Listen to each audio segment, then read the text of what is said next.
Terkait dugaan pungli retribusi pedagang kaki lima di Gor Sudiang Makassar, pemirsa, pihak inspektorat akan berkoordinasi dengan Dispora Sulsel.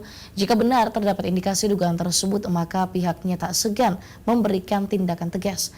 Apabila ditemukan unsur pidana, maka akan diserahkan ke penegak hukum.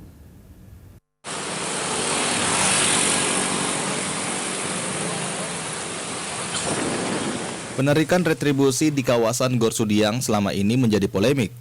Pungutan yang dikenakan bagi para pedagang yang berjualan di area Gor dibenarkan oleh pihak Inspektorat Provinsi Sulsel.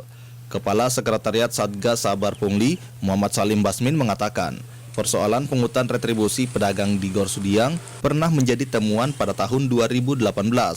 Bahkan, Satgas Sabar Pungli di Inspektorat telah melakukan penindakan terhadap oknum dan saat ini tengah berproses di Polda Sulsel.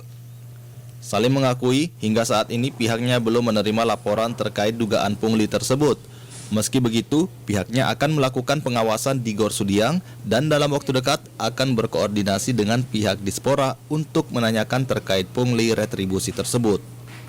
Mungkin nanti akan ada koordinasi lebih lanjut dengan Dispora, dengan Bapenda mungkin dan Inspektorat untuk melihat apakah memang ke depan akan diatur regulasinya, apakah memungkinkan atau tidak dilakukan pemungutan retribusi. Tetapi sampai hari ini kan itu belum ada. Jadi jika ada pihak atau oknum yang melakukan pungutan di situ, itu tentu melanggar dan itu tidak boleh dilakukan. Saya pikir seperti itu.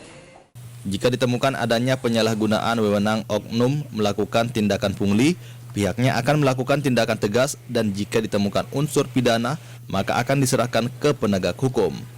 Tetian Novianti, Celebes TV.